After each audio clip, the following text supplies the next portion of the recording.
A confirmation about the audio, please, guys. If the audio is clear and available, kindly confirm. Thank you.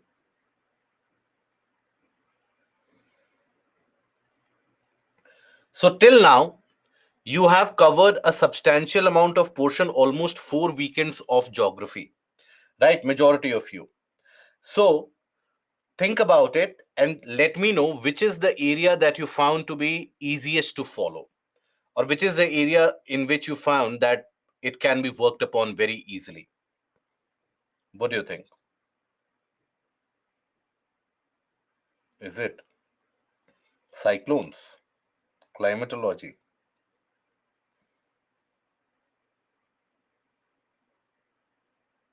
Okay, climatology.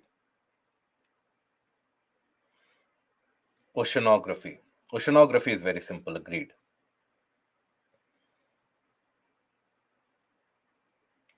I have no one talking about geomorphology. So, see, climatology, if you are finding it easy, so please revise it as soon as possible so that that advantage is not lost, because climatology generally, majority of the candidates, they will find it very, very difficult to comprehend. Okay.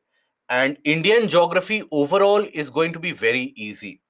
Indian geography is not something where you will find a lot of issues about understanding a particular parameter, for example. From now on, especially as we move ahead in forest, agriculture, minerals, industries, the PPT in itself is going to be sufficient.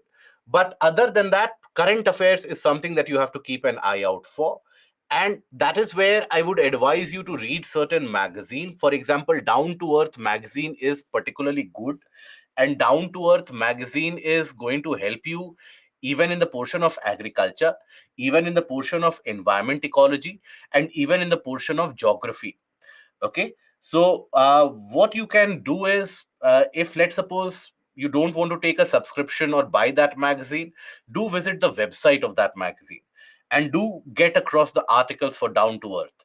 So Down to Earth magazine will help you keep yourself abreast with the current affairs and the latest developments which happen in the portion of Indian geography, and it will help you in your enrichment of the content of your answers also. Okay, do ensure that. So now we come over to the portion of river systems of India and forests. So here, first of all, we shall be covering the river systems of India. And this is again something that we have already talked about in terms of its relevance for your prelims. Forest we will deal separately. So in your prelims, you do get certain questions about rivers and its tributaries. Its tributaries.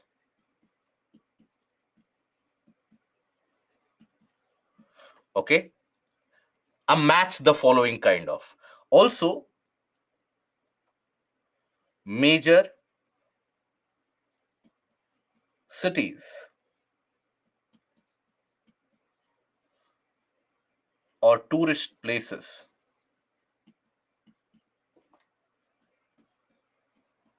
on the banks of the river.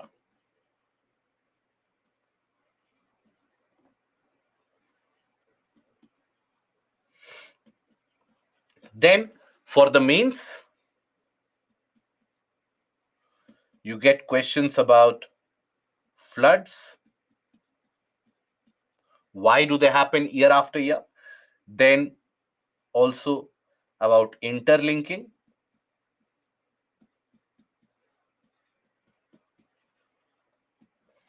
of rivers.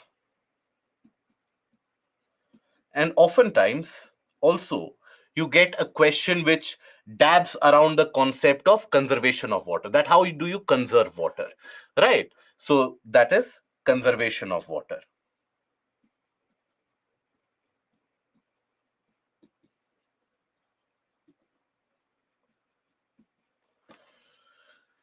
UPSC now trend removing the advantage of elimination more accurate. See, in prelims, UPSC has removed the portion of elimination, and but that is there for everyone, right? You won't believe the number of people, the number of candidates who managed to clear the prelims examination just by elimination technique. I have come across personally many candidates who, after the exam hall, they would say that I knew only 16 questions. And later I would find out that they have cleared the prelims examination by method of elimination. So that removal that has been done is done for everybody. So it is not as if it is disadvantageous for anyone or advantageous for someone else. It is the same level playing field. But what I would advise you, while you are preparing, set the yardsticks for the mains examination. Shape your preparation as per the requirement or the types of questions that you observe in the mains examination. That should be your level of preparation. Prelims, a complete focus for prelims should be devoted. Let's suppose you are appearing in the exam in May end. Complete devotion to prelims should be started from mid Jan onwards. So then you have to only focus on where objective questions can be raised from. Otherwise, I would advise you that go for a kind of a comprehensive mains based study. In that case, maybe in 1 year prelims you get unlucky, but once the luck turns in your tide, you will definitely not only clear the exam, but you will also secure a good rank. I hope that is the end goal. The end goal, I hope, is not that I clear the prelims so that my parents are happy, my society is happy. That I hope should not be the end game. Okay. At which months to prepare for prelims? Generally, as of now, if you are appearing for 2024, as of now, prepare completely as if you are preparing for the mains examination. From January onwards, put all your focus into the prelims based questions, the test series, etc. Test series you should start appearing before that itself, but then that is where your preparation should be. Single point agenda to clear the prelims exam from mid Jan onwards latest. Okay. So now, let us initiate the discussion about the river systems of India. Now, here, when we talk about the rivers, they are known as the cradle of civilization. That is how important and relevant they are. Historically, if you take a look at the various civilizations across the world, they have basically been raised up across the sides of the rivers. Be it the Mesopotamian civilization, it developed across the rivers of Euphrates and Tigris. When we talk about, let's suppose, the Egyptian civilization, it developed across River Nile. When we talk about the Harappan civilization, it developed across River Indus. So these rivers, they have always provided not only economic remuneration, but also the much needed water which is required to secure life and livelihood. Water for your own domestic consumption as well, water for your cattle as well, water for even agricultural tools and mechanisms. That is why, even if you move through various pages of history, when the population would grow and expand from one region to another, there also it would develop on the sides of these river systems. Historically, these rivers, they have also proven as a method of transportation. For example, when you talk about the various kings and the kingdoms which ruled, especially in the northern part of the country, and also the Cholas, by the way, they used the rivers to transport men, material, the armies, and also for trading purposes. You have a very significantly interesting historical anecdote when Humayun was surprised in the battlefield by Sher Shah. Now, immediately, the royal family, including the royal household, they were evacuated through the rivers. If you go back further, significantly back in history, almost 2,500 years back, 2,500 years back, when the rise of Mahajanpadas was happening, Magad emerged as a center of power, very mighty. Why? Because it was almost impossible to attack Magad, because the Magadhan kingdom or the Magadhan empire was basically having its capital at Patliputra, and Patliputra was named as Jal Durg, or the water fortress. Because in the case of Patliputra, you had rivers, or the present day Patna, you have rivers almost on all sides of it. So for the enemy forces, it would become almost impossible to penetrate that. And simultaneously, the armed forces of the Magadhan Empire, they had the flexibility to move very quickly north, south, east, or west based upon the river flow.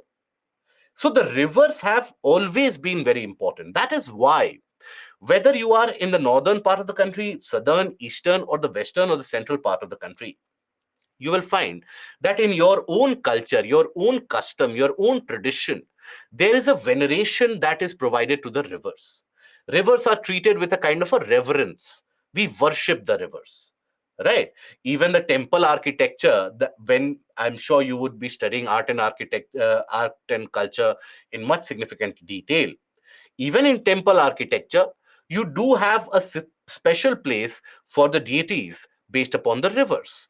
So that is where they assume, or they basically gain a larger than life image for all of us. So here we will be studying about the river systems, and we shall be looking at the river systems of India in terms of its classification. Now, when we talk about the river systems, if you have to classify the river systems of India, you can classify it on certain basis or certain parameters. One of the parameters is going to be based upon drainage. Upon drainage. That is Arabian Sea drainage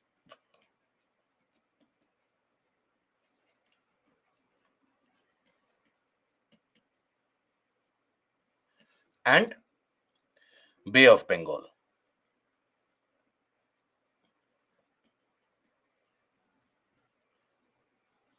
drainage. That is the rivers which drain into Arabian Sea and the rivers which drain into Bay of Bengal. Now, the problem with this is that, for example, when we talk about Bay of Bengal drainage, River Ganga also drains into Bay of Bengal and River Godavari also drains into Bay of Bengal. But the feature of River Ganga is very different from that of River Godavari or River Kaveri for that matter, right?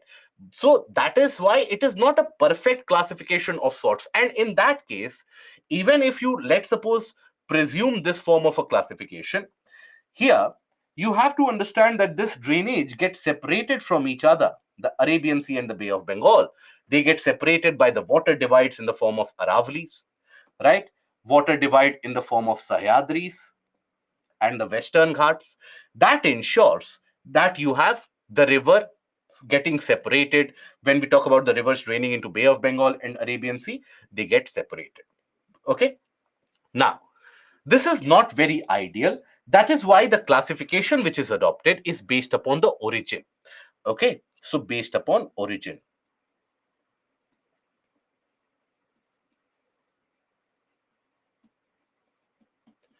So based upon origin, you have Himalayan drainage,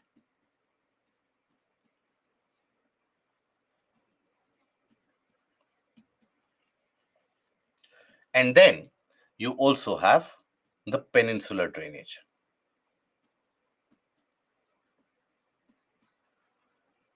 Rivers, or simply put, the Himalayan rivers and the peninsular rivers.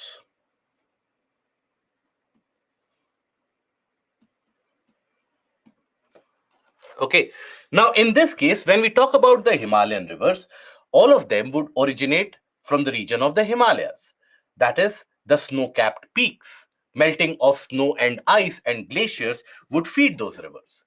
There you would have perpetual or perennial availability of water. That is, availability of water throughout the year, right? The amount of water carried would be significantly larger. But when we talk about peninsular drainage, here the water doesn't get supplied by the melting of ice or snow or the glaciers. Here, the water that you have in the region of the peninsula, that is basically provided into the rivers because of concentrated amount of rainfall received in certain areas. That is what provides the water availability for the peninsular rivers. And in the case of the Himalayan drainage, the rivers generally will drain into the areas of the sedimentary soil, right? So the rivers will have meandering paths, and they will have, in the mature stage, they will have a kind of a dendritic pattern of drainage, etc. So they will have a different flow characteristic. But when we talk about the peninsular drainage, in the case of the peninsular drainage, these rivers, they drain through very hard igneous rock systems. So that is why the peninsular drainage will never have that capability to have those meanders, shifting of river channels, and so on. Okay. I will provide you with the differentiation of it in a separate chart so that it is easier for you to follow as well. Is the voice clear for everyone? Any issue in the audio? No? Okay. So Naveed, please check the connection at your end. Okay. Now, when we talk about the river systems of India, so Indian drainage system may be divided based upon the category of its drainage, that is Arabian Sea and Bay of Bengal drainage. So they are separated from each other by the Delhi Ridge, the Aravalis, and the Sahyadris, that is the Western Ghats.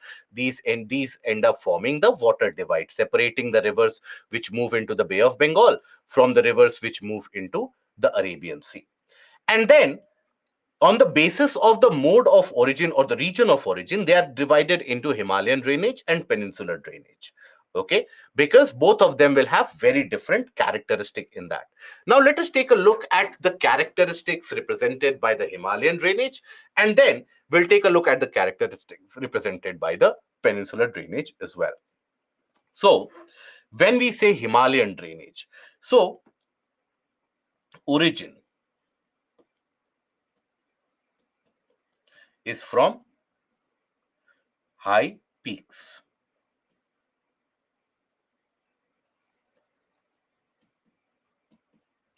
High mountain peaks. Okay, so source melting of ice and snow.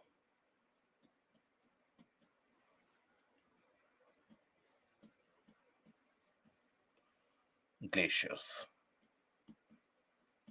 Okay, so in the youthful stage of the river will have very significant amount of energy, very high amount of power at it as it rushes down the slope.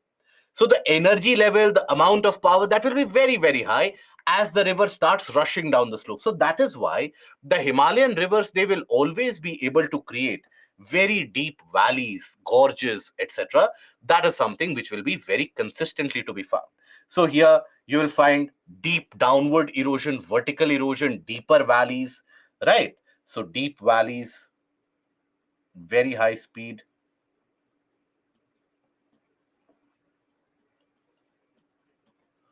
deep valleys and gorges.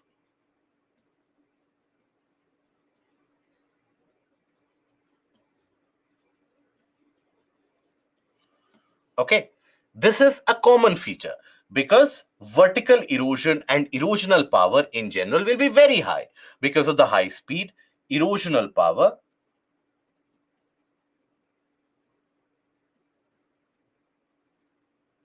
is very high.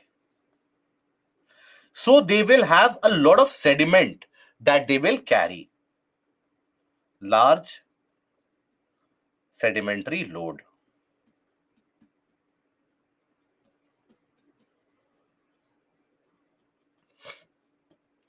Okay, they will be carrying significant amount of sedimentary load. Now these rivers, as I told you, almost all these Himalayan rivers, as they come into the mature stage, they will be draining through the plain areas, the plain territories, and so on.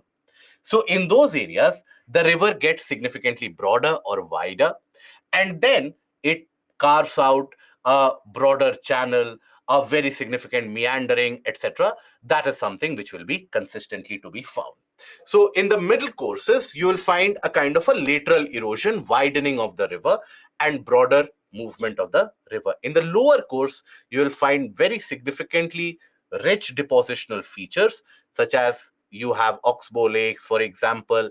Let's suppose you have braided channels, even deltaic formation, that is a common factor. Now, amongst these features of the Himalayan rivers, you have another consistent feature that is not always observed in all the Himalayan rivers, but in certain rivers such as River Kosi. You will observe that the river oftentimes tends to shift its course, right? So the river here basically tends to shift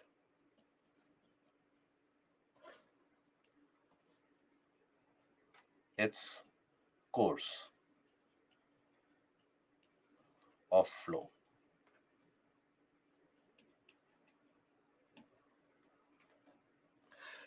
Now, why does that happen? If you observe this image carefully, this image represents the flow pattern of River Kosi. Now, this flow pattern of River Kosi, if you will observe, so observe that in 1730s, River Kosi was draining through here. Okay.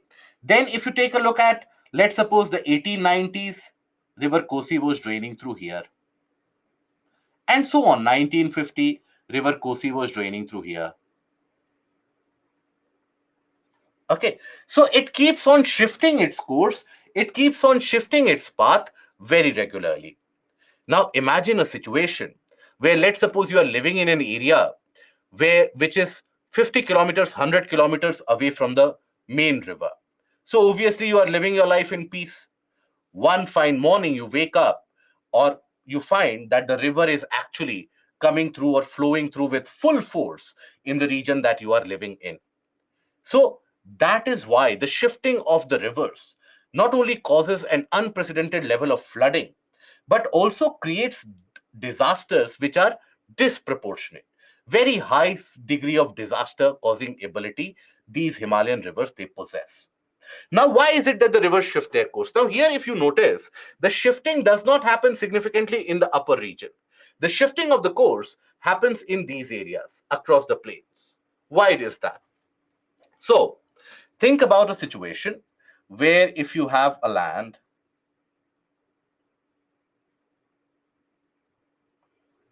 landmass like this with a kind of a depressed region, and let's suppose there is this particular river channel through which the river is actually flowing through. This is your river channel through which it is flowing through.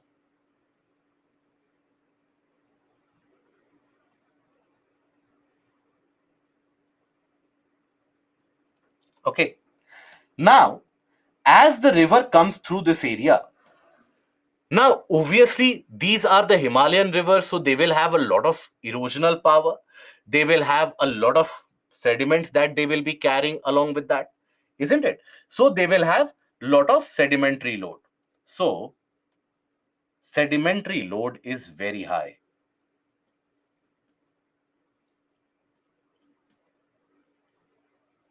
Load is very high. Now, in that case, when the sedimentary load is very high, so obviously these will get deposited. These will get deposited here. Okay. Now, as these get deposited, what you observe is the fact that there is lesser volume available in the river channel, very less volume available in the river channel to accommodate the water. Let's suppose over the next year, there is more sedimentary deposit, or over the next span of 3 to 4 years or 5 to 6 years, more sedimentary deposits they happen due to erosion at various levels. Now, what do you have? Almost no space is available for the river water to get accommodated. So the river water in its initial stages itself finds a pathway of least resistance. Any low-lying areas, any depressed areas, that is where the river starts channelizing itself. That is where you will observe that rather than this position, the river starts flowing in this area.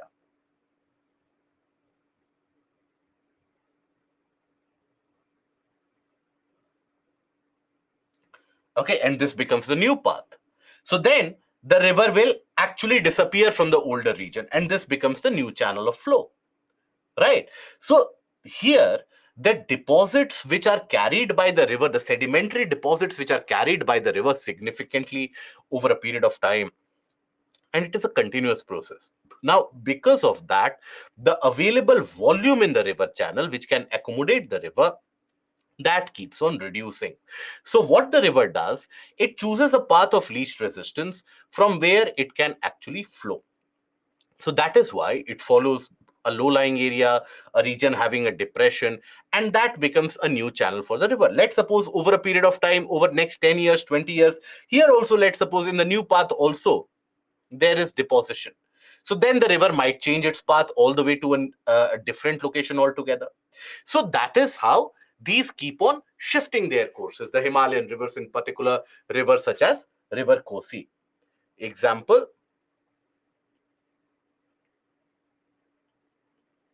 River Kosi.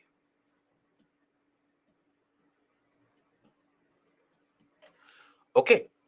Now, that is the reason why River Kosi is also what is known as the sorrow of Bihar, because of the incredible amount of destruction, devastation, and the power that it has by almost covering the entirety of the landscape in its surroundings and covering it with floods. If ever you venture into these areas after the floods have occurred, you will be surprised to look at the devastation. Many of the regions where you would have seen highways or flyovers, they completely disappear as if there was never any highway or flyover constructed in that region. You will have tens of kilometers of railway lines, 4-lane highways, everything, houses, buildings, everything flattened to the ground, taken away, carried away by the river because of the power that they have. So that is where you need to have understand the amount of damage that these particular rivers can cause. Okay. Now, this is not a factor or this is not a feature that you will observe in peninsular rivers. Why? Because peninsular rivers, they drain through a region of hard igneous rocks. So for the peninsular rivers, it won't be easy for them to find a new course, right? Because these are hard rocks.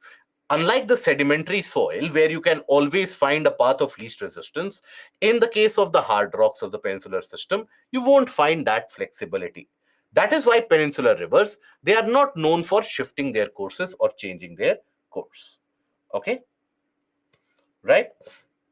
Pranay, can we make disaster management to reduce floods along with awareness? Yes. Now, after this, we come to another feature where you observe flooding across the Himalayan drainage. Every year, every year, regions of Assam, Bengal, Bihar, even the regions of Uttar Pradesh, and nowadays even the hilly areas, they consistently get flooded.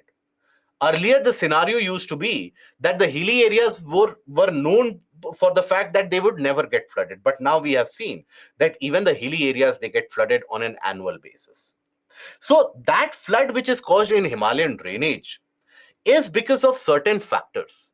Factors of climate, of rainfall, and also factors of the changes which happen in the course of the river. So, for example, when we talk about the rainy season, here again, the condition is very similar to what is observed or what is experienced, which leads to the shifting of the river course. So, here, when we talk about the rainy season, the amount of rainfall is very high and also in concentrated manner. So, very high amount of concentrated rainfall.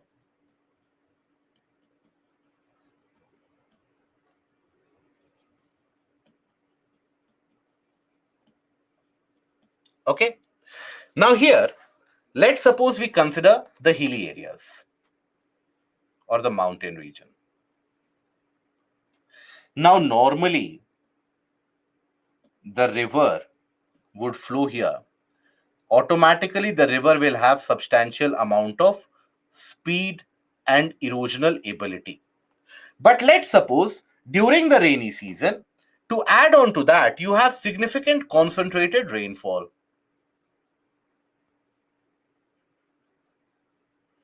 Very high amount of concentrated rainfall is received in this location. Now, when you have a very high amount of rainfall received, what will happen to the flow? The flow will increase clearly. So, the flow will increase quite substantially.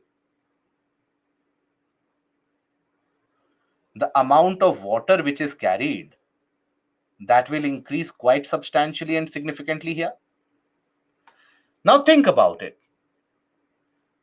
Now, the amount of water, the mass of water which is coming down, that has almost doubled. In certain cases, it can double or increases in general.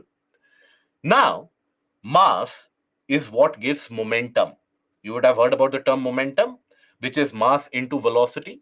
So, when you have significant amount of mass of water coming down with a speed, when that mass increases, obviously its erosional capability also tends to increase quite substantially, right? So, with the more flow of water,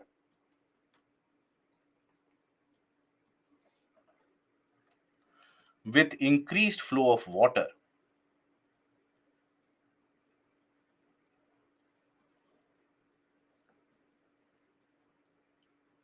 of water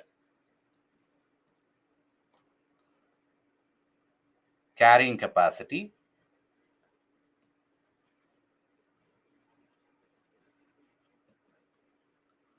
also increases.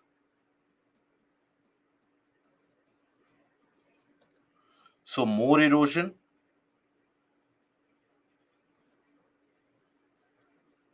means more materials are carried,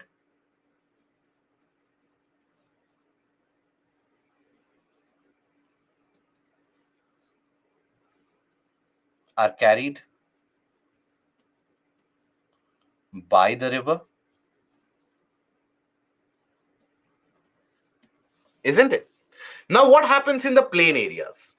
Now, when we talk about the plain regions, in the plain areas where you have a predefined and a pre-designated river channel, here, let's suppose, again, something very similar of what we have seen earlier for shifting of rivers, something very similar happens. So here, in these plain areas, let's suppose this is the region where you will have the river water. Now, as the carrying capacity of the river will increase, as it will carry out more amount of sediments, all those sediments will get deposited in the river channel, right?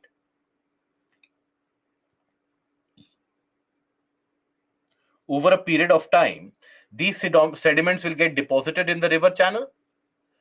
So that means you have deposits of silt. Silt is the fine particles carried by the river. So deposits of silt in the river channel will be observed. Now, as you have more silt deposited in the river channel, means there is less space available for the movement of water. Very little amount of space available for the movement of water, isn't it? So, year after year, as this process continues, eventually what you come across as a scenario is that this particular water will start overflowing. It will overflow, it will inundate the entire region and will cause large scale floods. Okay, it will inundate the entire area. So what needs to be done? You need to ensure that there is cleaning of the river channel. You need to ensure that there is maintenance of depth of the river channel by removing that silt. Regular desiltation, if you carry out, you can take care of that flooding significantly at an easier pace. Now, one of the reasons, one of the causes why you experience this much amount of sedimentation, this much amount of silt carried by the river is also because of the fact that across the river bank, increasingly what is being observed is that the trees are being cut off. Right? There is massive deforestation which is being carried out everywhere for urban settlement, rural settlement, etc. Now, when the trees get cut off from the side of the river, those trees would be holding the soil together. So the removal of those trees would mean what? Now that soil is free to move. So whenever there is greater amount of water, that river will carry out that soil along with that. And it will basically be deposited in the river channel eventually. So that is why even Getting a control over deforestation can also, in a way, prevent the accumulation of sediments on the river channel. But more importantly, here we need better prediction mechanism.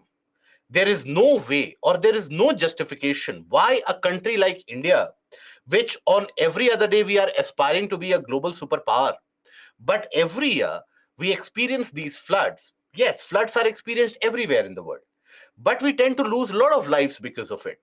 Right? Now, that is simply something which cannot be justified. So, for that, we need better, proper planning for the maintenance of the river channel and the maintenance of the floodplains of the river. Okay, so those floodplains of the river also need to be conserved. So you can deploy Doppler radar systems which give you a better accurate reading of how much amount of rainfall will happen, when it will happen. So that Doppler radar system you can deploy.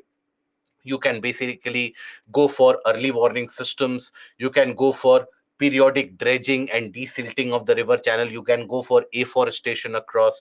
You can basically build certain emergency pathways, also certain emergency canal of sorts, whereby, let's suppose, under normal circumstances the water doesn't flow from there, but as soon as you have excessive water, the water is diverted into those emergency canals. So if you follow these mechanisms, then the damage or the destruction caused or the frequent occurrence of floods, that can significantly be prevented.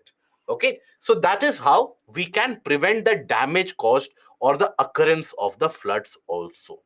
Okay, now after this we come to the portion of peninsular drainage. Now when we talk about peninsular drainage, this is very, very old as compared to the Himalayan drainage. Himalayan drainage has come into existence very recently because the Himalayan formation itself is a recent phenomena. When we talk about the region of the peninsula, it is very old. So that is why in the peninsular region, you will observe what? You will observe that the rivers, they have a predefined channel cut through those igneous rocks, and they don't deviate much from their pathway. So in those hard igneous rocks, the river continues to drain through. That is why not much of a deviation. So here you will have the broad, largely graded shallow valleys, and rivers are older and mature. So they won't have very deep valleys because the speed is never very fast. They will rather have a shallow valley, a broader valley system, a broader river system, which is going to be shallow, which is not going to be very, very deep. Now, the Western Ghats, that acts as a water divide between the major peninsular rivers, discharging the waters into Bay of Bengal, and certain smaller rivers such as Mandavi, etc. They, Bharatpuya, Mandavi, the smaller ones, they drain on the other side of the Western Ghats into Arabian Sea. Okay. Now, here, the peninsular rivers, they are characterized by fixed course, absence of meanders, and non-perennial flow of water. That is, water flow is seasonal. Flow of water is, it is not as if in dry season you won't have water which is going to flow. Even in dry season, water will flow. But the amount of water, that will be variable. So amount of water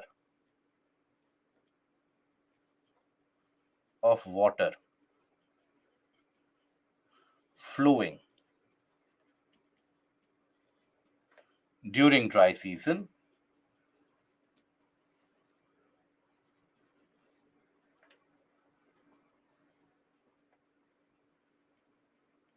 reduces. Okay, during the dry season, the amount of water flowing through, that ends up reducing. So here, for example, Narmada and Tapi, they flow through Rift Valley. Otherwise, all the peninsular drainage, majority of them, you will observe they move from west to east. Why? Because the slope of the peninsular land is again from west to east. That is why all of them, they tend to drain from a direction of west to east. So that is the feature of peninsular rivers. And the fact of the matter is that the amount of water overall, when it dries up during the dry season or reduces during the dry season, that is why, that is one of the reasons why almost all the peninsular rivers that you come across, almost all of them, there is some or the other controversy about water sharing, right? There is some or the other controversy about the states wanting more water, the states not ready to give more water. Why? Because there is a perpetual scarcity of water. Water is not available throughout the year, right? Now, if you compare it to the Himalayan rivers, nowadays it is a different matter, that because of less rainfall and also the destruction that we have caused in rivers such as Yamuna and Satluj, you have a water sharing dispute which is simply non-fundamental, which has emerged in states such as Haryana and Punjab and so on. But in Himalayan rivers, there is no particular state which is clamoring for more water, because the maintenance of flow is ensured throughout the year. Okay. Now, here this is the chart delineating the difference between the Himalayan and the peninsular drainage. This should be for your point of reference, for your point of revision. Okay. So, for example, when you take a look at the Himalayan rivers, here they place of origin. So Himalayan rivers, they originate from the regions which are, or the mountain peaks covered under ice and snow and glaciers, whereas the peninsular rivers, they originate from the plateau and the central highlands. So here the supply of water is basically dependent on monsoonal rainfall. Okay, so basically, monsoonal rainfall is the key determinant factor for the supply of water in peninsular rivers. But for Himalayan rivers, they receive water from melting of snow, ice, glaciers, and rainfall also adds on to the water level. But melting of ice and glaciers, that forms the prime source. Most of the Himalayan rivers you will find antecedent or consequent. That is, for example, River Ganga, consequent; Indus, antecedent; Satluj, antecedent; Kosi, antecedent, right? Whereas in the peninsular rivers, you will find superimposed trellis drainage type of patterns, which generally is observed in very older land masses. Now, even the nature of the river, long course, and basically moving through the mountains and eventually in the plains, they will have the meandering courses, right? Because they are free to meander. Because of the sedimentary soil, they have a freedom to meander. Now, that is not available with the peninsular drainage. Peninsular drainage, relatively a much smaller catchment area, and you have a linearity of flow in the peninsular drainage. So age of the river in the Himalayan system is youthful, and peninsular rivers are comparatively very, very old. Okay. Perennial means something which is existent throughout the year. That is the meaning of perennial. Okay, something which is existent throughout the year.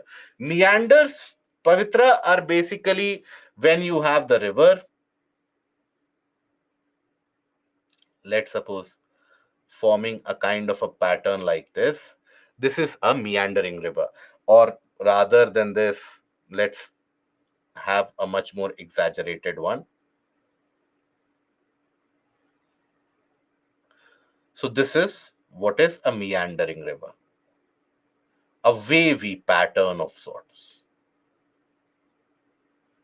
That is what we regard as the meanders.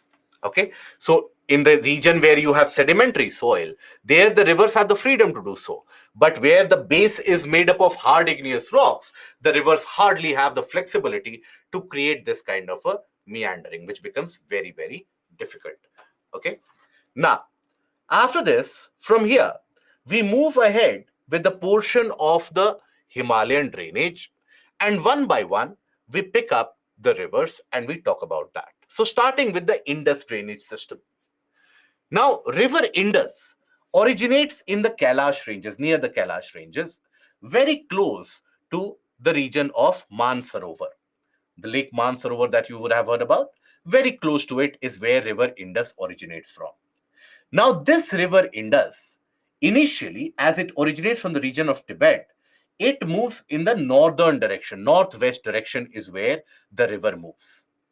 And that is when it enters India through the area of Ladakh. And then it continues its journey northwards, eventually cutting a very deep gorge into the Himalayas and then taking a southern bend. There it enters into Pakistan, right?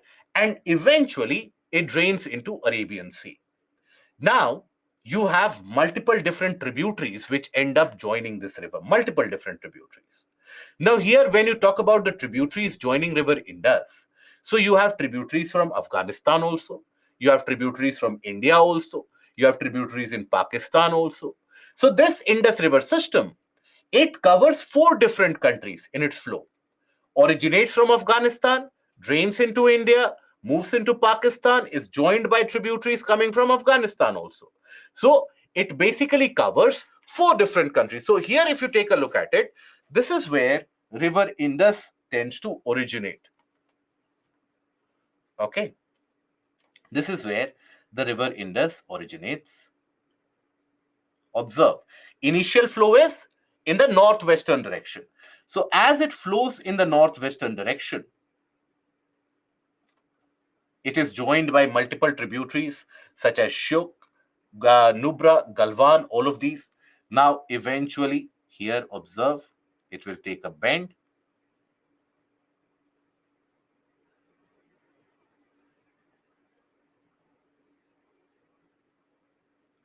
And then, at the region of Mithankot, here you have Mithankot. At the region of Mithankot in Pakistan, it is joined comprehensively by the tributaries coming from India. These are the left bank tributaries. Before that, a basic concept of left bank and right bank tributaries. So when you have, let's suppose, a particular river, right? Now, if a tributary, and this is the direction of flow of the river, if let's suppose a tributary is joining the river from this side, will it be a left bank tributary or a right bank tributary? What do you think? Left bank or a right bank tributary? Good. Very good. This is your left bank tributary. Why? Because just like what we have seen for direction in the case of wind patterns, something or a very similar principle you have to use here also. So imagine yourself standing here and looking towards the direction of the flow. The tributaries joining from your left hand side will be the left hand tributaries. The tributaries joining from your right hand side will be the right bank tributaries. So for river Indus, you have amongst the left bank tributaries, the major left bank tributaries for river Indus. So major left bank tributaries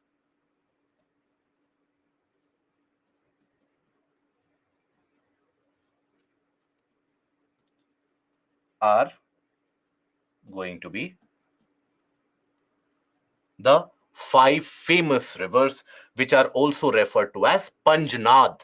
Panjnad, the name in itself gives you 5 rivers. It is from that name that you have the name Punjab, right? Punjab is based upon what the name is. It is the land of 5 rivers, right? The land which lies between 2 rivers. That is what is referred to as Doab. That is why in even in Punjab, you have a region which is referred to as a Doaba area or the Doaba belt, right? So Doab, you would also study when you study about the portion of, let's suppose, medieval history or the Delhi Sultanate. There also you will study about how the various rulers, they wanted to increase the agricultural productivity in the Doab. Doab means between 2 rivers. Punjab means land of 5 rivers. So that is how the name Punjab came into prominence. And because these rivers drain the larger undivided pre-partition Punjab. So you have the tributaries Jhelum, Chenab, Satluj, Ravi, and Byas. These are the 5 major rivers which join river Indus from the left bank side. So these together, they are also what are referred to as Panjnad.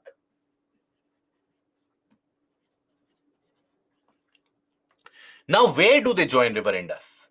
They join river Indus at Mithankot in Pakistan. Joins Indus at Mithankot.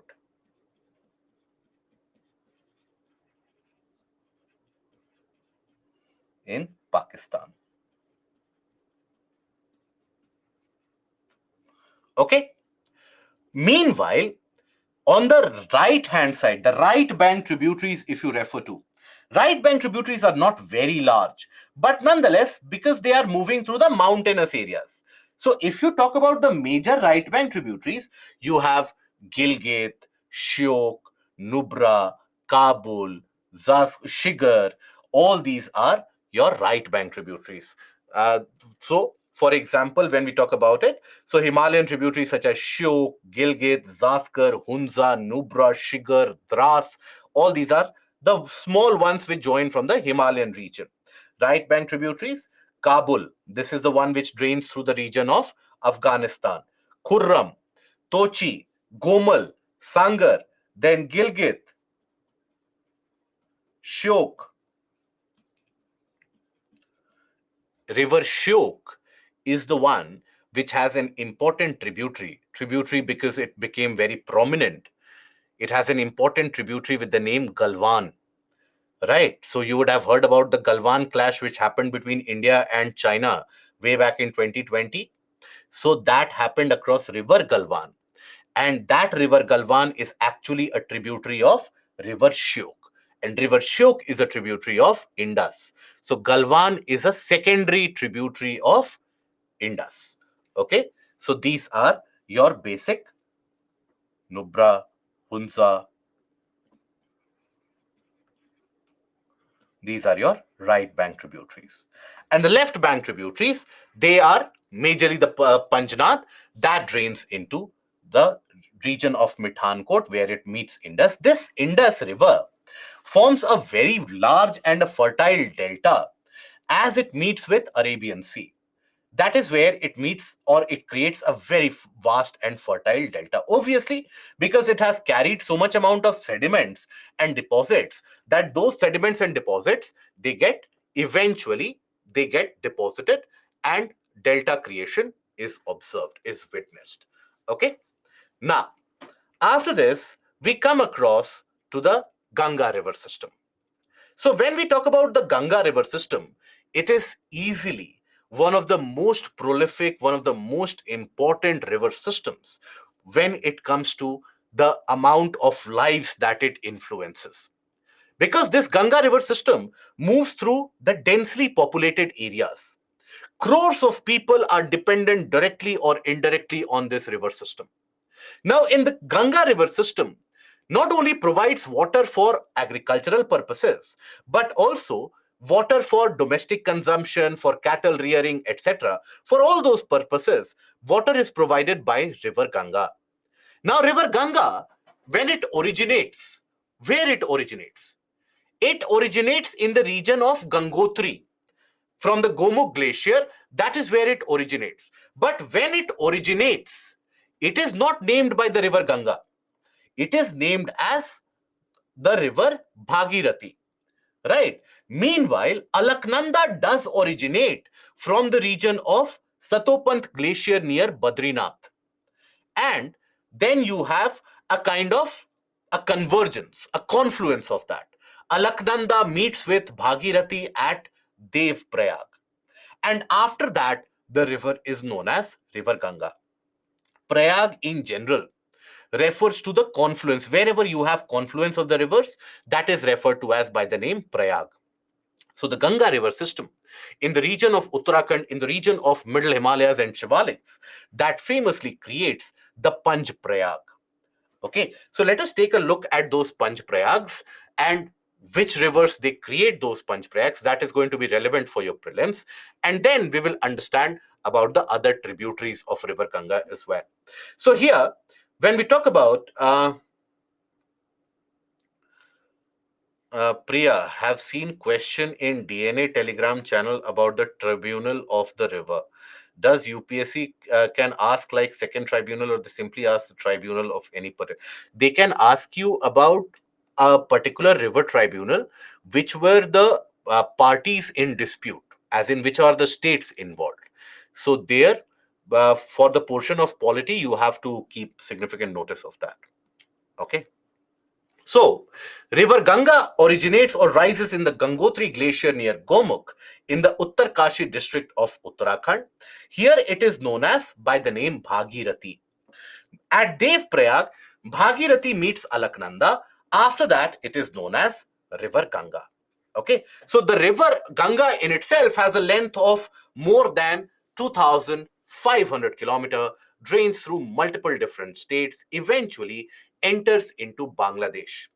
Before entering into Bangladesh, River Ganga overall, if you observe here, this is a distributary that River Ganga creates. It forms a distributary that is River Hooghly. So it is that River Hooghly which drains through the region of Kolkata, Haldia, etc. Okay, so here basically I hope we are aware about what is a distributary and difference between a distributary and a tributary. So what do we mean when we talk about a distributary? So whenever a river is flowing, let's suppose if a river is flowing, now water when it comes and meets with the main river, this is a tributary.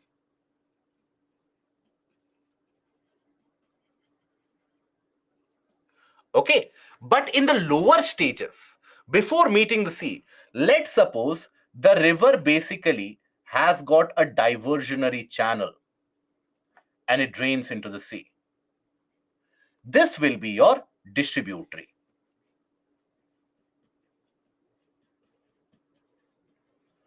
So, it is the distributary of River Ganga, that is River Hooghly, which actually empties itself into the Bay of Bengal. And River Hooghly, by the way, has got a very interesting tributary of its own. That is River Damodar. River Damodar, which was also known as the sorrow of Bengal. Just like River Kosi was known as, or Kosi is still known as sorrow of Bihar, River Damodar gained its name and fame as the sorrow of Bengal. The devastating floods that Damodar would cause, that would be unparalleled. In the regions on the banks of River Damodar, as soon as you enter into the area from Asansol onwards in Bengal, the impact is quite dramatic, the impact is quite drastic. So that River Damodar, just like River Narmada, Damodar also moves through a rift valley system, by the way. River Damodar also flows through a rift valley system. Remember that. Keep these points in mind. Drains through. Distributary will never meet the main river again. No. Drains through the Rift Valley system.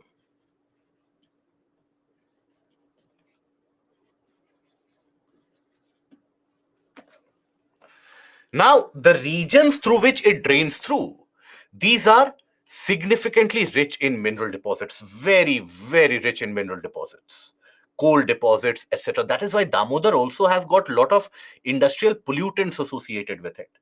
Okay, it is significantly going to have a lot of industrial pollutants, mining waste, metal contaminants, all of that will be present in River Damodar. It is in fact the destruction caused by River Damodar that when the country became independent, one of the first multi-purpose river valley project. Multi-purpose river valley project is what? Where you construct a large dam or reservoir, you provide provisions for the generation of electricity also. So that first multi-purpose river valley project was one of the first ones, was actually built across River Damodar. You had the construction of the Maithan Dam, which was done across River Damodar to tame River Damodar.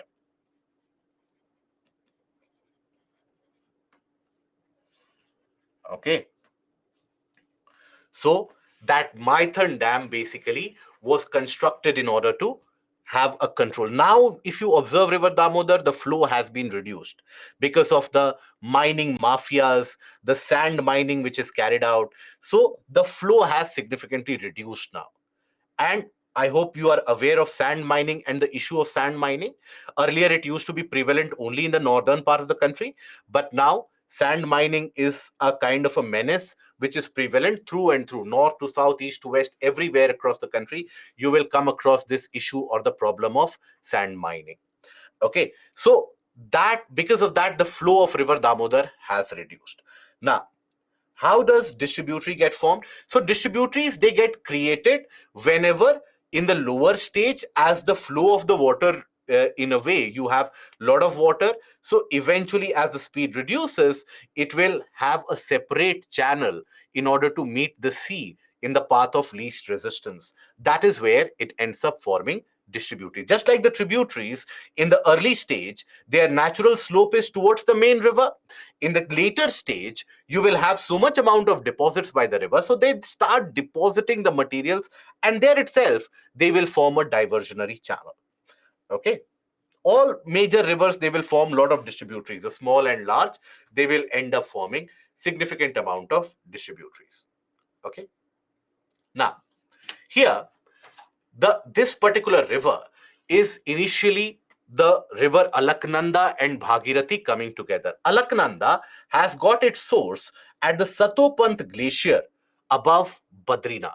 And observe here, as I was telling you, whether we live in north or south or east or west or central part of the country, rivers are revered by us all.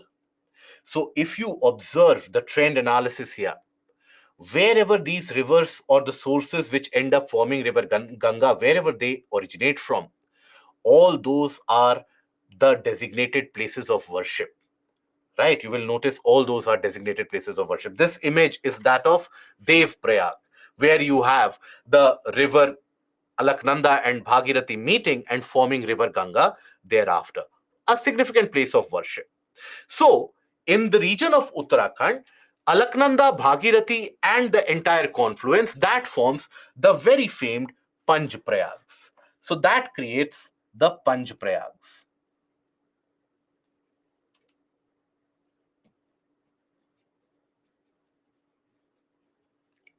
So, what are those Panj Prayags? So, observe, Alaknanda originates from here in Badrinath, a place of reverence, a place of worship. Now, as Alaknanda moves, it is joined from the left hand side, a left bank tributary, that is Dhauli Ganga. Now, it is this river Dhauli Ganga which moves through the region that you have as Joshimath, right? Joshimath was significantly in news. And also in the regions, for example, if you talk about the Dhauli Ganga is the river which has experienced significant amount of flooding, and glacial lake outburst flood has also happened across Dhauli Ganga. The NTPC Tapovan Hydel project, which had suffered significant damages because of last year floods, also happened in the vicinity of Dhauli Ganga. So, Alaknanda originates.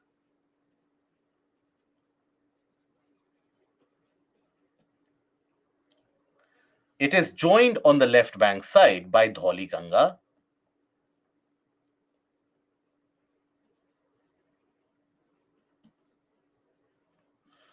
and confluence of the river is a Prayag. So, this will be your Vishnu Prayag, again a place of reverence.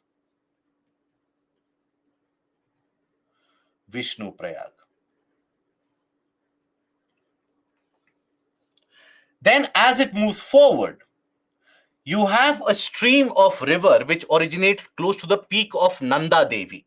Nanda Devi is a very lofty peak in the region of Uttarakhand.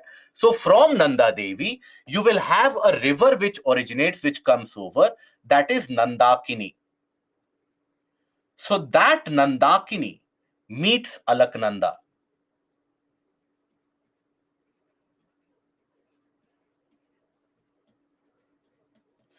at a place that is Nandaprayag.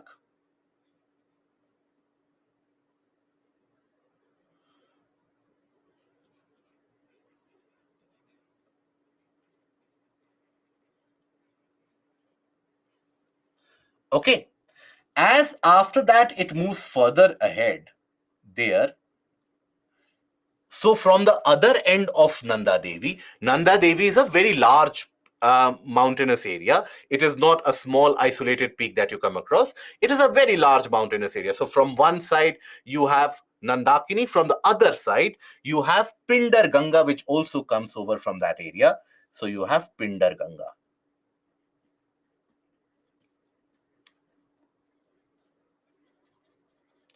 Pindar Ganga joins at Karnaprayag.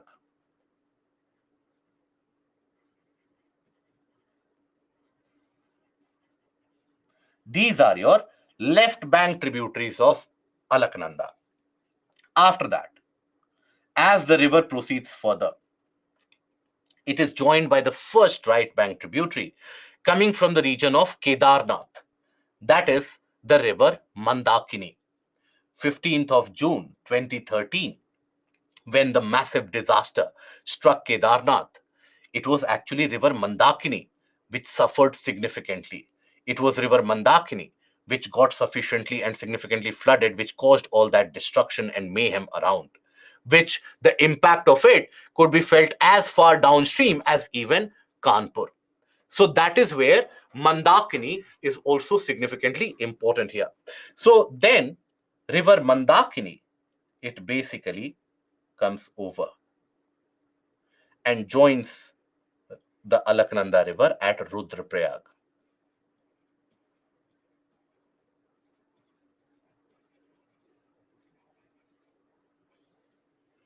Okay.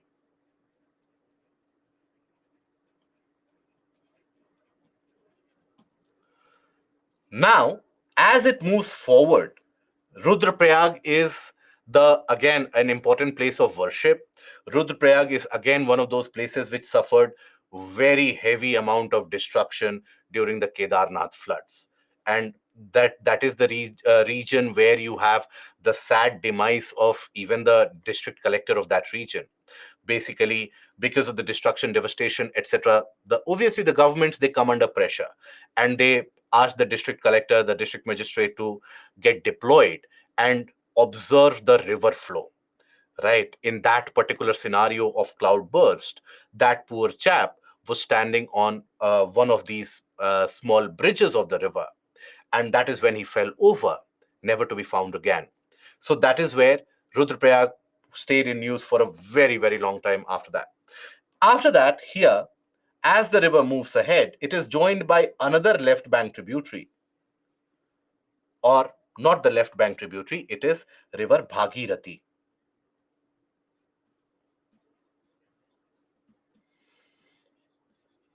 and it joins it at Dev Prayag.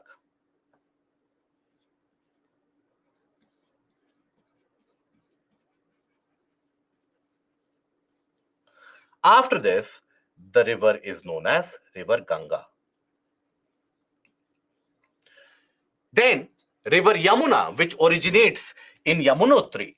Now that river Yamuna also joins river Ganga from the right bank side in Allahabad, which is also referred to as by the name Prayagraj.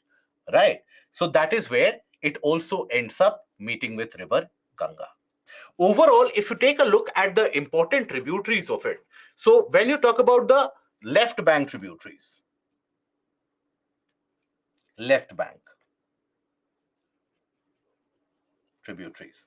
So here, starting with the this region, you have Ram Ganga. Ram Ganga is the river which drains through the region of Corbett Tiger Reserve, the Corbett National Park. So here initially you have Ram Ganga.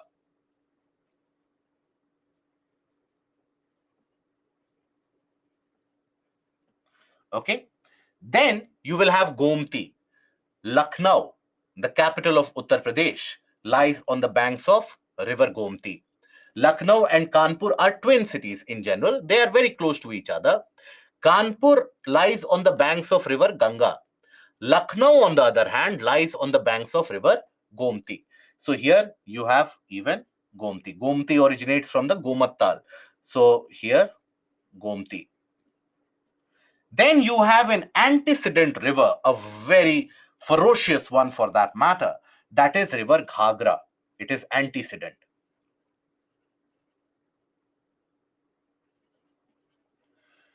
It is Ghagra, where you have a tributary of it, which is also River Saryu, which drains through the region of Ayodhya. Okay, so Saryu basically also drains through there. And it is here that you also have Rapti, which basically is also referred to as the sorrow of eastern UP, because it causes frequent floods in the region of Uttar Pradesh. Then you have Gandak joining river Ganga in Bihar, and very close to the confluence where Gandak joins Ganga, you will have river Son on the other side also joining, and few paces down you have river Kosi. You have another river here which ideally forms the boundary between, for a substantial portion, the boundary between Bihar and Bengal. That is river Mahananda.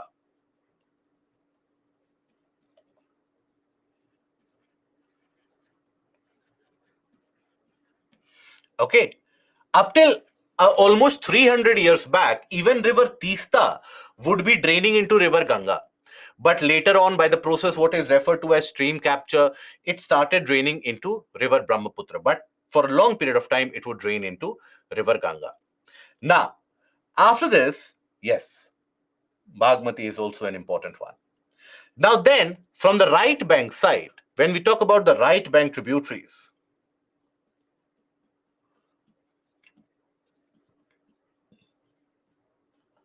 here you have, first of all, one of the major rivers, that is river Yamuna. Yamuna is the river which drains through the national capital territory of Delhi, right? And Yamuna is the river, so it has also got its smaller tributaries like river Hindon, which moves to the region of Noida. Yamuna is the one which will drain through the region of Agra, right? So it has a historical connotation, a historical importance associated with it. Yamuna has got multiple smaller tributaries, such as, or multiple larger tributaries on its own, such as when you talk about river Chambal or river Betwa. These are basically tributaries of Yamuna. These are very, very large rivers, very significantly large rivers on their own. Then you have Tamsa. Then you have Son. Son also has got a tributary, and that is river Rihand. Rihand is a tributary of river Son. That is where you have the very famous Rihand Dam as well. So these are the major tributaries of river Ganga. Okay. Kolkata lies on the banks of which river? On the banks of Hooghly. Okay. River Ganga eventually drains into Bangladesh, where it is joined by Brahmaputra, and then it forms the largest delta in the world, most fertile of all, that is Sundarbans Delta. Okay. Now, after this, here we come to the Brahmaputra river system. Now, the Brahmaputra river system is very mighty. The Brahmaputra river in itself is amongst the mightiest river of South Asia in terms of the volume of water carried. Right? For most part of this flow, it is not known by the name Brahmaputra. In fact, the name Brahmaputra is associated with this river for a very short span, for a very short distance. When it originates in the region, again, very close to the uh, Kailash ranges, that is the Mansarovar region. It originates from the Chemyangdung Glacier, and initially it has its drainage in the eastern direction. It continues to move in the eastern direction. And then it encounters the peak of Namcha Barwa, where the Himalayas will take a syntactial bend. So river Brahmaputra also takes a sudden southward turn, a syntactial bend thereby. And after that, it starts flowing south. Now, in the portion of Tibet, it is known by the name of Yarlung Sangpo or Sangpo, which signifies purifier. So that is what the name associated with it is. Then it enters the rugged territory of the region of Arunachal Pradesh. And in Arunachal Pradesh, here it is known by the name of Siang. Okay.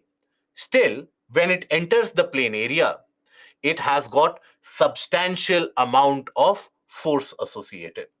it has got substantial amount of velocity, because even in Arunachal, it is coming from the hilly tracts. So significant amount of force is associated with it. Now, then it enters the plain area from the region around Sadia, the town of Sadia. After that, it enters the plain area.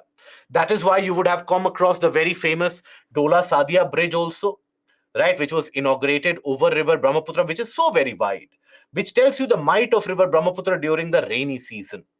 If ever you happen to venture close to Guwahati or slightly to the east of it, and during the rainy season, if you stand on any of the river banks or any side of the river, you chances are you won't be able to figure out where the end of the river is, what is the next bank of the river, because that is how broad it is, that is how wide it is, right?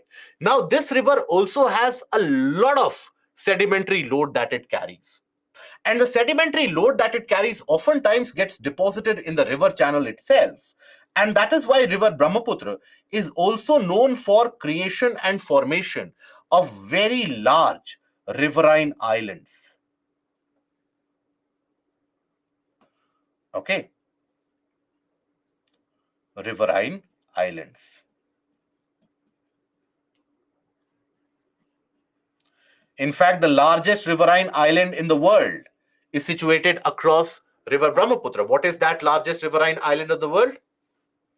What is it known as? Priya, can we say distributary point can be created from a point where we experience trellis? No. Selva, Shahid, Akansha, Satyanarayan, correct. So, the largest riverine island in the world is created by this river Brahmaputra, and that is the name Majuli Island. Very good. Benchita, correct. Majuli Island is the largest riverine island which gets created. Okay. Now, when it enters the plain area, that is after the town of Sadia, it enters the Assam plains. And in the region of Assam plains, it becomes very, very wide. Then it is known by the name of Brahmaputra. And as it exits Assam, so does the name. So only in the region of Assam plain does the river, or is the river referred to by the name of Brahmaputra. Okay. So is it a district too? It has got a, yes, Majuli has got a separate MLA also. So it is a separate constituency also. Majuli, by the way, is also experiencing a lot of erosion and cutting of or reduction of size of it because of cutting by the streams, erosion which is caused. Okay. So it traverses eastwards longitudinally for a distance of roughly close to around 1200 kilometers in a dry and flat region of southern Tibet, where it is known by the name Sangpo, which means the purifier. Now it emerges as a turbulent and dynamic river after carving a very deep gorge in the central Himalayas near Namcha Barwa.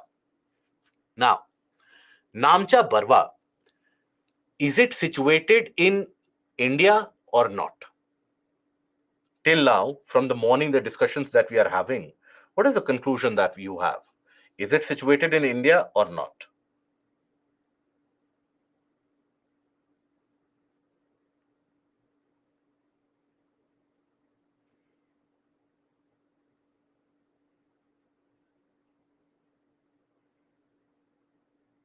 Take a look at the atlas after the session. Please do this. Please do this. Take a look at atlas. Satyanarayan, Parshuram, Pavitra, Harsh. Take a look at the atlas and do locate Namcha Barwa. Why I'm asking this is, see, you cannot keep on learning the names of all the peaks around the world. That is simply incorrigible, incomprehensible, something that nobody can achieve that. But UPSC tends to ask a question about a peak here and there. UPSC has asked it previously also, right? So in that case, you should have some clue that where it is situated. Okay, you had a map match the following kind of a question asked from this area, so you should have some clue about it, that where it is situated. If I ask you, where is Kumaon Himalayas? Where do you think is Kumaon Himalayas situated? It is a regional classification of Himalayas. Where do you think? The region of Kumaon is where? Good, Nikhil, Karan, Selva, Ravi, Satyanarayan, correct. So it is in Uttarakhand. The Kumaon Garhwal region is in Uttarakhand, right? So that kind of logic, if you are aware about that, okay, Kumaon is in Uttarakhand, Namcha Barwa is somewhere in Arunachal Pradesh. It is not in Arunachal Pradesh, by the way. It is above Arunachal Pradesh. So it is in the region of Tibet. So that kind of an idea that you have, a basic idea that you have, that will be more than sufficient for you to be able to solve many of the prelims questions. So that is why I'm again asking you, do open up the atlas. Please don't open up the atlas that I will learn this. Explore. Okay, what are the various different peaks? What are the heights of it? Okay, Annapurna is here, Nanda Devi is here, Nanga Parbat is here, K2 is here. Explore it. So, by that, even if it remains in your latent memory somewhere, in your subconscious mind somewhere, at the time of examination hall, that will click. So, use that. And that is something which is going to help you in the changing pattern of the prelims. Okay, just a gentle advice from my side. Now, the river emerges from the foothills under the name Siang or Dihang. It enters the plain region from the region or from the city of Sadia, after which it is referred to as Brahmaputra. Left bank, right bank tributaries, right bank Subansiri, Kameng, then Manas, Tista, Sankosh. These are your right bank tributaries. Okay, left bank Buri Dehing, Dhansiri, Dibang, Sikang, and Lohit. So you don't have to rectify which are the right bank and which are the left bank. Overall, even if you have a slight clue that okay, these are the tributaries of Brahmaputra, these are the tributaries of Ganga, these are the tributaries of Indus. As long as you are not getting confused that Shyok, is it a tributary of Godavari, or Shyok, is it a tributary of Brahmaputra, or is it a tributary of Indus? As long as that confusion is not happening, you are in a good place. 2015 and 2016 prelims, UPSC repeated this question about the tributary of river Brahmaputra. Because Brahmaputra at that point of time was significantly in news because of the inauguration of the bridges which was happening, the construction which was happening, National Waterway 2. So that is why Brahmaputra was in news. So consecutively for 2 years, you had question being asked from river Brahmaputra. So when you have these questions being asked, all you need to figure out, okay, this is the name that I have heard in association with river Brahmaputra. This is a southern river or western river and so on. Okay. Now, when we talk about here, river Tista. Tista is one of those prolific rivers which is very famous. In the sense, it has become famous. It has become famous due to the contentious issue between India and Bangladesh. Now, Bangladesh, for a long period of time, is requesting India for sharing the water of river Tista. But in northern part of Bengal, river Tista's water are very essential or important for cultivation, for farming practices. So West Bengal government has been reluctant that we will not provide water. We will not share water with Bangladesh. And they are significantly against it. Now, when the earlier previous Prime Minister, Dr. Manmohan Singh, when he went over to Bangladesh in a significant effort to improve India's relationship with Bangladesh, basically, the central government and he, on behalf of the government of India, he agreed and gave his word that we will be sharing water of River Tista along with the data, everything with Bangladesh. And that was received with a rapturous applause in Bangladesh. For Bangladesh, it is a kind of a sentimental issue. Just like River Kaveri is a sentimental issue for Karnataka, Tamil Nadu, in all those areas, similarly, River Tista is a sentimental issue. It is much more than what will you do with that water. It is about whether we get that water or not. So in Bangladesh, there was a lot of goodwill created for India that India has agreed to share with us River Tista. Now, when he came back, West Bengal government basically said, go ahead and make promises all that you want. We are not going to share water with Bangladesh. And Indian government had to take a step back. Now that meant a significant amount of loss of trust, right? Erosion of trust, credibility, etc., in the larger Bangladeshi public, right? And even for the policymakers, this was not received kindly. New government came in power. This time, you had Prime Minister Modi who visited Bangladesh, and because of his neighborhood first policy, now when he visited Bangladesh, there also he made the same announcement that we will ensure that we share the water of River Tista with Bangladesh. Again, when he came back, after to and fro, significant to and fro between the West Bengal government and the central government, the West Bengal government was adamant that we will not share water with Bangladesh. Till today, India does not share water of River Tista with Bangladesh. Till today, this remains a very contentious issue. Bangladesh is particularly hurt in the sense, obviously, because the Indian government has taken multiple steps back from it. That is why there is a significant and a substantial loss of credibility that India faces in Bangladesh. So, whenever in news headlines, also, when you hear a Bangladeshi delegation either coming to India or Indian delegation going to Bangladesh, you will always hear about River Tista, because this still remains a contentious issue where the state government has decided we will not share the water, and that continues to hamper the betterment of relations are already good, it could be much more better. Okay, now here, after this, we come over to the peninsular drainage. Pavitra, when I write the prelims exam, at which month am start the newspaper prepare? 12 to 16 months prior to when you are going to appear for the prelims, you have to start compiling the information. But newspaper reading is a habit. Newspaper reading you have to develop as a habit in life, and that is going to help you in the mains examination, etc. Also, the moment you treat newspaper just as a source of current affairs, reading it will be impossible. You will never be able to cover it. You will take a lot of time as well. Okay, so don't get involved or get trapped in that particular cycle where after some point of time you get so bored by it that, and please understand, it is not as if that if I tell you that from tomorrow you have to start reading newspaper, please don't have that expectation from yourself that tomorrow I will pick up the Hindu, I will start finishing Hindu from tomorrow onwards. No, this habit gets inculcated slowly. Otherwise, majority of the candidates, what they will do, they will start reading. Within couple of days, they will see that, okay, what kind of questions can be asked from there, they lose track of it. And after that, the newspapers, they keep on piling up and up. Be it the public libraries, be it their own dormitories or their own rooms, you will find piles of newspaper.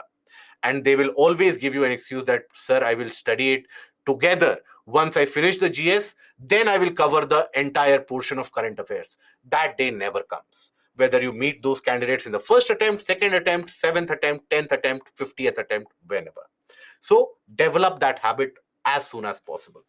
Now, coming to the peninsular drainage. Now, here, the rivers are slightly seasonal in the sense that the supply of water, that tends to fluctuate with the season. During the rainy season, you will have larger amount of flow of water, and during the dry summer season, the flow of water becomes particularly less. Now, here the supply is through rainfall in certain areas, and it is the rainwater which gets accumulated, and that is what has a kind of a flow pattern which gets generated, the river flow pattern which gets generated.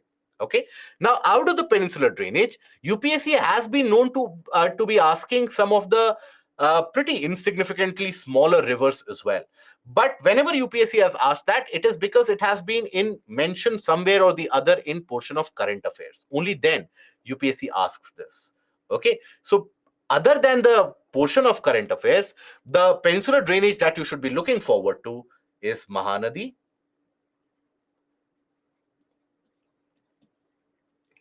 Godavari, Krishna, Kaveri. Kosi is a peninsular drainage, is it? Since when did Kosi become peninsular drainage? Kosi is a very significant antecedent river in the Himalayas. Okay. So Mahanadi is also what was known as the sorrow of Odisha because of substantial amount of flood that it would cause. Sorrow of Odisha. Now, this river would originate near Sihava, near the Raipur district of Chhattisgarh, and it would run through Odisha and drain into the Bay of Bengal. Now, this has also got important tributaries, but first of all, this is your river. Now, in the upper course, here, this particular river moves through an area with significant amount of rocky areas and turbulent flow. So it is not navigable. You cannot move across the upper course of the river with the help of the boats, right? So it is the lower course before joining the Bay of Bengal. The lower course is the one which is actually navigable. And this river, Mahanadi, would be very well known for devastating floods in Odisha. Only after the construction of Hirakud Dam has provided again the control and brought that river under control. So after that, Odisha does not experience those debilitating floods from the river. Now, the flooding which occurs in Odisha is only the coastal flooding. Okay. Now, length and catchment area must be remembered? Absolutely not. Please don't learn the length and the catchment areas for any particular river. Okay. Now, here, when we talk about the tributaries, so left bank tributaries, which are the left bank tributaries? Left bank. You have one of the major ones, that is Shivnath, Hasdev, Mand, and Ib.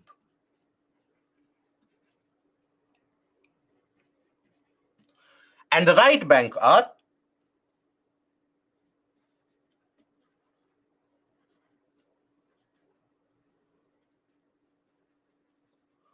when you consider the right bank tributaries, you will have Tel and Ong. Okay. So the length is around 851 kilometer. Navigation is carried out in the lower course. It drains through the catchment area, spreads through the region of Chhattisgarh, Madhya Pradesh, and even Odisha. That is where you will have the entire catchment area of this river. Okay. Now, the one of the most prolific and one of the most important rivers of peninsular India is river Godavari. It is the longest river of peninsular India. And that is why it is also given a name of Dakshin Ganga. It is also known by the name Dakshin Ganga owing to its prominence and the amount of water flow that it manages. Now, Godavari originates near Trambakeshwar in the Nashik district. You would have heard about the name Trambakeshwar, also a place of reverence, a place of worship. So, wherever the rivers tend to originate, those places are always revered by us. So, that is where in Nashik district of Maharashtra, very close to the Western Ghats, or in the Western Ghats, very close to Arabian Sea. But because of the slope of the peninsular plateau from west to east, it manages to drain all the way and empties itself into Bay of Bengal. So here it discharges the water into Bay of Bengal, and before meeting it with Bay of Bengal, it forms a very large delta near the region of Rajamundry in Andhra Pradesh. So again, if you happen to take a train journey across the coastal part of eastern India, let's suppose from Kolkata to Chennai or any of those areas, you will come across the very vast or a large railway bridge across this deltaic region of Godavari. It forms estuaries also. Even Mahanadi forms estuaries. Godavari also forms estuaries.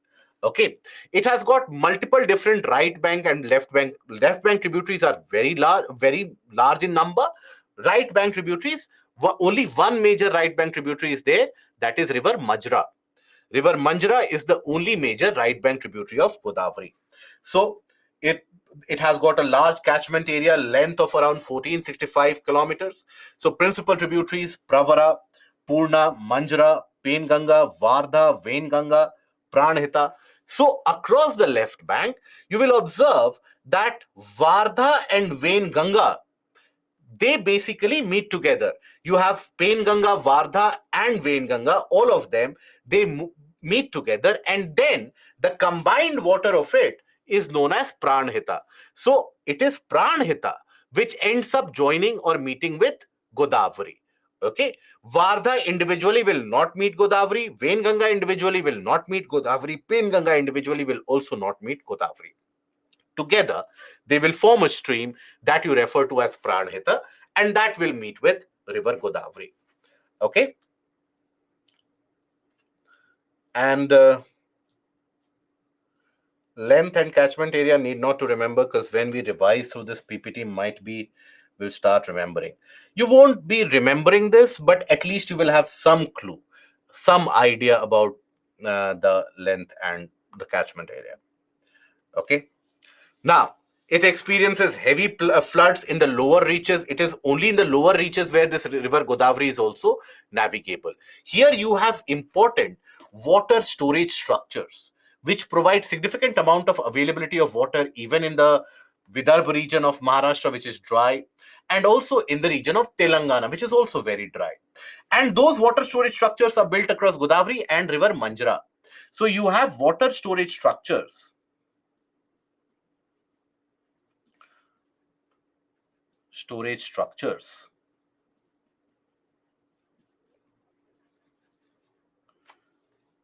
And which are those?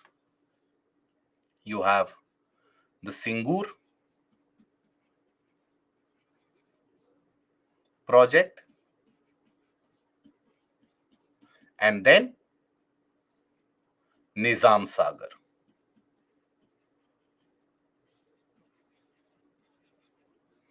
Okay, both of them, they are very important for providing water in the otherwise drier regions.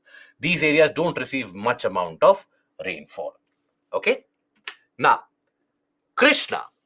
Krishna is also more than 1400 kilometers long, but then this is not as big as Godavari.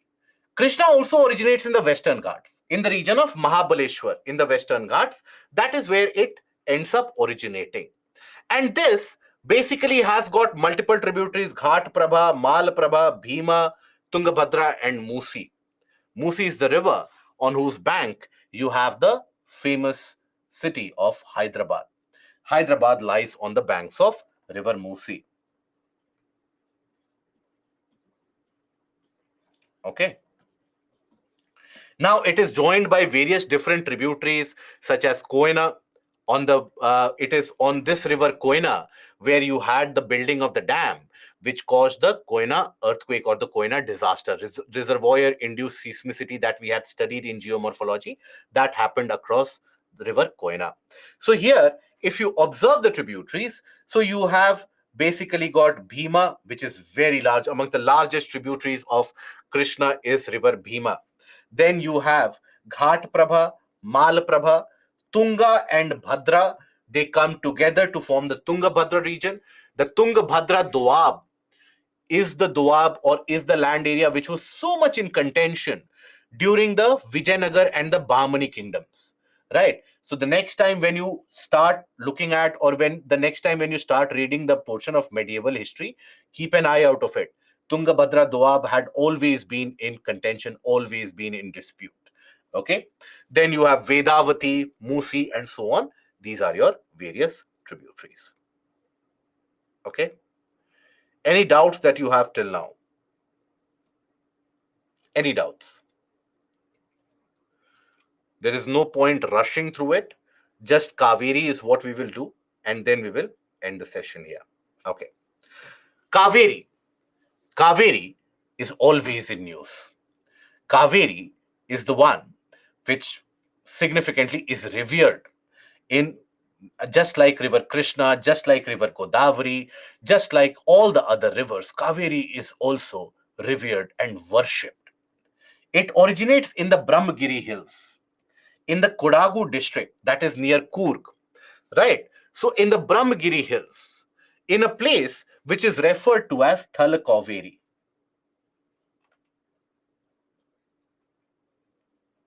a place of pilgrimage. That is the point of origin. Right. Now, Kaveri, if you take a look at the stretch of river Kaveri, now it is unique because the upper course of the river that receives rainfall by the southwest monsoon. Southwest monsoons, they cause rainfall in the upper course of Kaveri. Whereas it is the northeast monsoon and the retreating monsoon which will cause rainfall in the lower course of Kaveri. So that is why Kaveri does have a presence or a perennial, perpetual presence of water throughout the year. It is a different matter altogether that the regions near that bank of river Kaveri, they have misutilized water to such an extent. For example, when you consider urban areas such as Bangalore, there the misutilization of water is to such a great extent that water deficiency is always felt.